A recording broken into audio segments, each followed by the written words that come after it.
Democrat leadership struggles to respond to the shutdown amid internal chaos. The State Department completely obliterates decades of work from Hillary Clinton. I'm Tony Kinnett, host of the Daily Signal's Tony Kinnett Cast, syndicated nationally at 7 p.m. Eastern. It is Thursday, October 2nd, 2025. This is the Daily Signal's top news in 10. So far, the government shutdown is a complete communications nightmare for the Democrat Party, despite, according to Harry Enton's new polling data, a larger number of Democrats desire their representatives and senators in Congress to hold the line and keep the government shut down for a while. Yeah, what are we seeing? This is an American public that more so than ever before I've looked at the polling is willing to go to a shutdown. What are we talking about here? Well, let's take a look. What Americans wanted pre-shutdown? Well, traditionally speaking, I got the 2013 numbers. The majority of Americans want compromise, no shutdown. You go back to 2013, just 33% said stand on principle, even if it means a shutdown. Come to this side of the screen, we see an even split, right? 50% of Americans say they want a compromise, no shutdown. But up like a rocket, standing on principle, we see now 49%, basically an even split on Americans either wanting a shutdown or, in fact, saying they want their side to stand on principle. I think we're hearing a lot of that from Chuck Schumer. Which group has shifted the most in terms of compromise or not? You know, it was so interesting to hear those clips of Chuck Schumer being played back from 2013, from all those past shutdowns. And just from March, right? Right, potential shutdowns. And what has changed significantly is Republicans have always been willing to basically say, you know, we should shut down the government and stand on principle. But now Democrats, a significantly larger portion of Democrats say, you know what, let's stand on principle. What Democrats want a pre-shutdown? You go back to 2013, just 18% of Democrats said stand on principle. The vast majority, 76%, 3 in 4 Democrats said compromise, no shutdown. Look at this side of the screen. Look at this percentage that said stand on principle back in 2013. It was 18%. Now it's 47%, more than double. In fact, nearly triple the percentage of Democrats now say stand on principle as compared to 2013. We see a much more even split among Democrats. The 52% who say compromise, no shutdown, the 47% who say stand on principle. So far, there appear to be 3 approaches. From Democrat leadership over in the House, Hakeem Jeffries is still laser focused on the sombrero memes being made about him by the Trump administration. And not just in 1 or 2 interviews, every single media hit, including several on the same network during the day, are committed to addressing having a PNG of a sombrero and a mustache pasted over his face. Here's a few of those. He's an unserious individual. The Republicans are unserious at this point. They have no interest in having a good faith conversation. And all of the behavior, erratic, unhinged behavior that we've seen subsequent to that White House meeting should suggest to the American people who actually is trying to drive us toward a government shutdown. I'm actually referring to some of his social media posts, which didn't seem to make a lot of sense. The sombrero and the mustache? Correct. Well, and the president has been engaging in irresponsible and unserious behavior. Meanwhile, Senate Minority Leader Chuck Schumer tried to suggest that there were audio difficulties, and when asked about being blamed for the shutdown by a CNN anchor, suddenly Schumer couldn't hear anything. The anchor did call him out on that. Every Republican who's gone on TV the last 12 hours or so has called this the Schumer shutdown. What do you say about that name?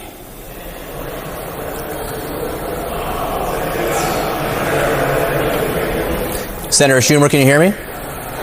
I can't hear. Senator Schumer, can you hear me? I don't think Senator Schumer can hear me right now. Maybe the government shutdown included audio on Capitol Hill.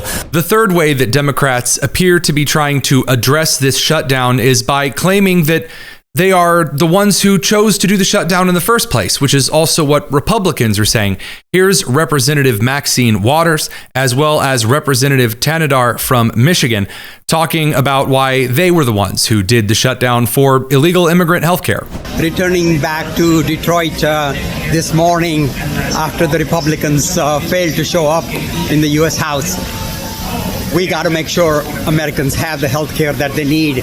And if that means we got to shut this government down, so be it. Do Democrats want to prioritize the health care of illegal aliens over a government shutdown? Because if the government does shut down, American Excuse me, stop it right there. We're not prioritizing. What we're doing is saying simply we want to keep the government open, and we want to work with the Republicans and have a bipartisan agreement to keep this government open, and health care is at the top of our agenda. But aren't Democrats demanding health care for illegal aliens? That's right. Democrats are demanding health care for everybody. We'll get into some more speculation about how long this shutdown likely lasts later in the Tony Kinnett cast this evening, because Russ Vought, the director of the Office of Management and Budget for the White House, is on a funding freezing spree, freezing $18 billion in New York City infrastructure project grants, which of course directly impacts Senator Chuck Schumer and Representative Hakeem Jeffries' home state, to, quote, ensure funding is not flowing based on unconstitutional DEI principles, end quote.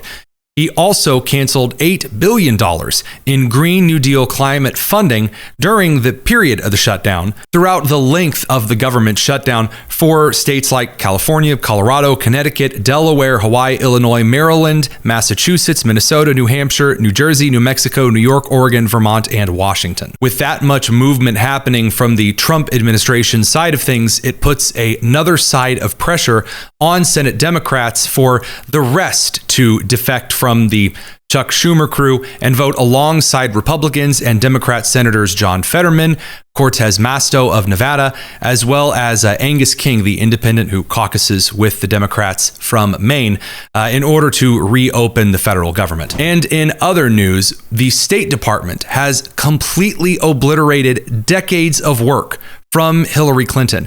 Beginning back in the reign of Bill Clinton in the 90s, the Mexico City policy, which was previously in place to make sure that no taxpayer dollars went to abortion promotion or projects abroad through foreign aid dollars usually coordinated by USAID and the State Department, Hillary Clinton made it a big portion of her life's work after Bill Clinton rescinded Mexico City policy to encourage a large amount of pro-abortion work abroad. That was revivified after Barack Obama was elected and made Hillary Clinton his Secretary of State. In 2009, on April 22nd, she told a representative from New Jersey that, yes, as far as she was concerned, women's reproductive health care and women's health care in general necessitated including abortion, especially considering her visits to hospitals in Brazil and Africa. When I think about the suffering that I have seen of women around the world, I've been in hospitals in Brazil where half the women were enthusiastically and joyfully greeting new babies, and the other half were fighting for their lives against botched abortions. I've been in African countries where 12 and 13-year-old girls are bearing children. I have been in Asian countries where the denial of family planning consigns women to lives of oppression and hardship. So we have a very fundamental disagreement. And it is my strongly held view that you are entitled to advocate, and everyone who agrees with you should be free to do so anywhere in the world. And so are we. We happen to think that family planning is an important part of women's health, and reproductive health includes access to abortion that I believe should be safe, legal, and rare.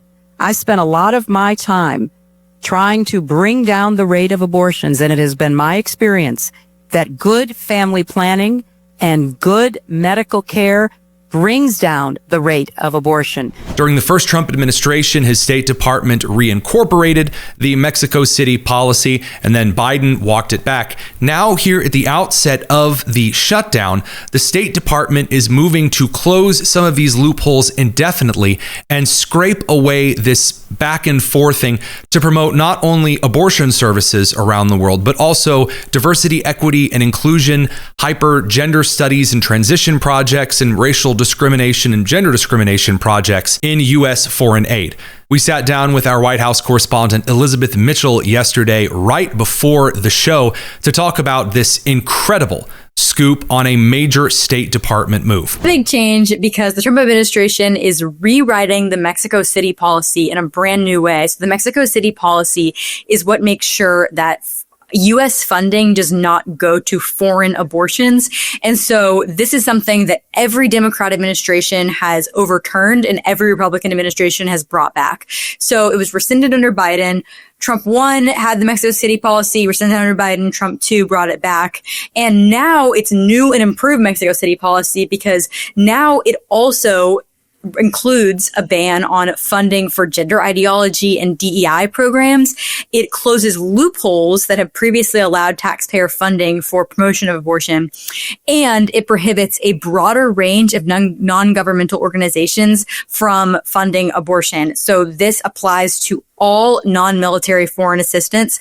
All non-military foreign assistance cannot fund abortion or DEI or gender ideologies. This is a really big win for the pro-life movement, a big win for conservatives in general. If you go down to the description, you can find the link to that full interview. It is very much worth your time. It completely changes the very makeup of the State Department and how foreign funding will work decades in the future, long after the next administration perhaps tries to flip any switches that may no longer be there. Speaking of the description, head down and click the link to make sure you're subscribed to the Tony Kinnett Cast, and join us tonight at 7 p.m. Eastern, where we round up the daily news and nonsense the best way we know how. I'm Tony Kinnett, and this is the Daily Signal's top news in 10. Take care.